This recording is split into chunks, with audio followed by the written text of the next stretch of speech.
Welcome to our channel. Telah berlangsung sejak lama, metode penambangan baik itu batu bara, emas, dan hasil bumi lainnya adalah dengan mengambil lapisan paling atas dari sebuah gunung. Selain dipakai dalam dunia tambang menambang, faktanya metode meratakan gunung ini juga umum digunakan untuk tujuan memperluas lahan, sehingga dapat digunakan untuk keperluan lain, misalnya pertanian hingga membangun kota-kota baru.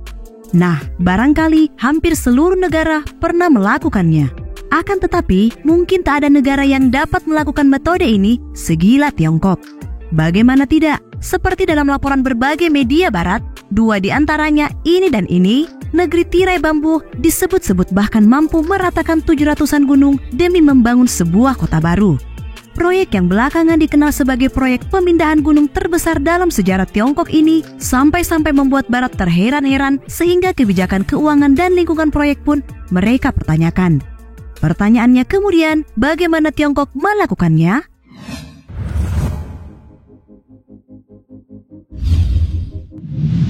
Urbanisasi dan industrialisasi sangat berhubungan erat dengan Tiongkok. Pertama, gelombang urbanisasi besar-besaran terjadi pada pertengahan tahun 1950-an. Kala itu, pemerintah berupaya untuk mengubah Tiongkok menjadi negara industri. Akibat perkembangan industri tersebut menghasilkan perubahan dramatis pada lanskap perkotaan. Banyak kota-kota baru dibangun di sekitar pusat-pusat manufaktur dan area pertambangan. Pertumbuhan kawasan kota ini mengalami peningkatan tajam pada pertengahan 1980-an setelah masuknya Tiongkok ke dalam panggung ekonomi global.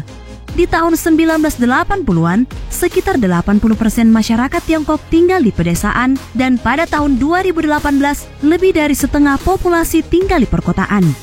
Yap, motivasi ekonomi menjadi salah satu faktor pendorong di balik urbanisasi Tiongkok ini, di mana secara teoretik kesempatan kerja akan lebih terbuka dan kota menawarkan hal semacam itu. Urbanisasi ini pada gilirannya mengubah struktur ekonomi Tiongkok. Dengan adanya pendatang baru, berarti terdapat peluang baru bagi perusahaan seperti konstruksi, transportasi, perkantoran, dan sebagainya.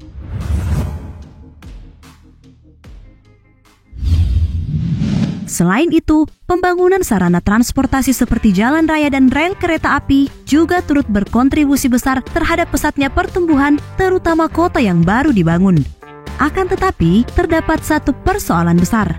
Distribusi kota-kota besar di Tiongkok mulai dari pesisir timur kemudian ke tengah, sedangkan di wilayah barat lebih sedikit. Pemerintah Tiongkok berupaya untuk memprioritaskan daerah timur dalam menggenjot pertumbuhan ekonomi nasional dengan memberikan berbagai keistimewaan, dan alhasil daerah timur tumbuh pesat. Sedangkan pembangunan di daerah tengah dan barat relatif terabaikan. Sebagai jawaban atas persoalan tersebut, Tiongkok meluncurkan kebijakan Western Development Strategy di tahun 2000-an guna mendorong pembangunan ekonomi di 12 wilayah tingkat provinsi di daerah barat. Dalam tulisan China's Western Development Program, Its Rational Implementation and Prospects menjelaskan, di bawah kebijakan tersebut, wilayah Tiongkok Barat menikmati dukungan dalam pembangunan infrastruktur, investasi asing dan lain sebagainya dari tahun 2000 hingga 2016. Pemerintah menginvestasikan dana segar sebesar 914 miliar US dollar atau sekitar 14.000 triliun rupiah dalam 300 proyek besar di wilayah barat. Provinsi Gansu merupakan salah satu daerah yang terdampak proyek pengembangan tersebut. Kota Lanzhou yang merupakan ibu kotanya menjadi kawasan industri.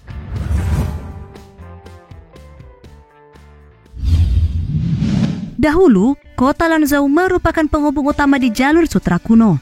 Kota ini secara historis telah berperan penting dalam pertukaran ekonomi dan budaya antara Tiongkok dengan negara-negara lain di seluruh Asia Tengah, Timur Tengah, dan Eropa.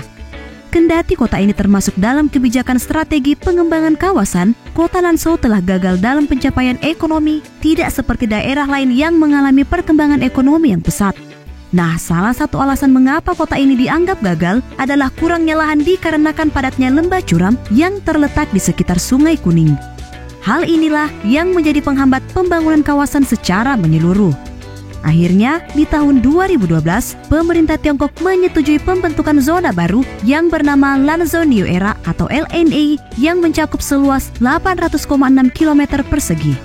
LNA ini sendiri merupakan cekungan dataran tinggi terbesar yang terletak di sekitar 40 km dari kota Lanzhou. Agar dapat dijadikan area baru, Tiongkok mengerahkan sekitar 6.000-an pekerja dan lebih dari 3.000-an eskavator serta dump truck untuk meratakan sedikitnya 700-an bukit dan gunung yang ada di area tersebut. Mega proyek meratakan gunung ini idenya cukup sederhana, yakni memangkas puncak gunung dan menggunakan tanahnya untuk mengisi lembah di bawahnya. Hal ini dapat menciptakan permukaan yang rata yang nantinya dapat dibanguni berbagai fasilitas.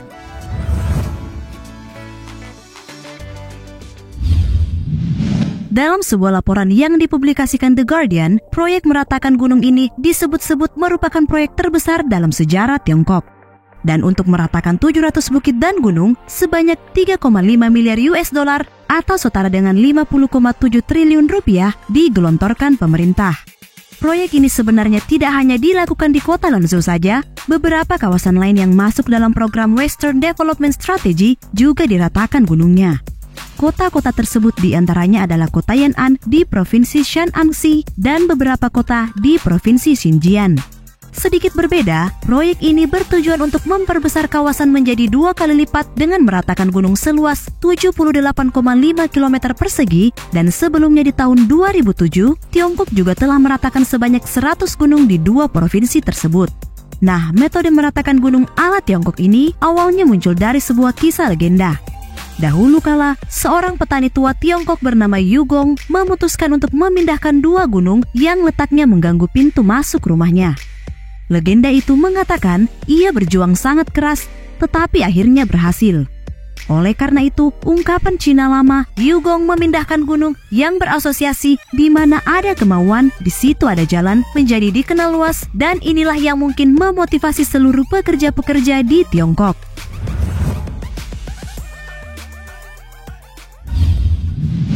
Di barat, metode meratakan gunung ini disebut dengan mountain top removal yang biasa digunakan untuk pertambangan, seperti misalnya pertambangan batubara di kawasan Apple yang ada di Amerika Serikat. Di sini, perusahaan swasta Amerika Serikat meratakan sebanyak 500 bukit yang pengerjaan dimulai pada 1970-an silam. Hanya saja, berbeda dengan proyek di Tiongkok, proyek ini justru menyisakan dan menimbulkan berbagai persoalan, mulai dari kesehatan hingga pencemaran lingkungan. Ya, perataan 500 bukit di Amerika Serikat pada gilirannya adalah tragedi besar, bahkan sampai saat ini. Untuk merekonsiliasi kawasan, pemerintah bersama kelompok aktivis lingkungan masih terus melakukan kerja-kerja perbaikan guna mengembalikan tanah ke tempatnya. Sementara dalam konteks Lanzhou New Era, untuk tidak terjebak pada persoalan kesehatan dan lingkungan seperti di Amerika Serikat, pemerintah Tiongkok memutuskan menambah luas ruang hijau sebesar 113.000 meter persegi. Selain itu, pemerintah juga telah menciptakan 2 danau, sebuah taman, lahan basah, dan pemandangan alam lainnya.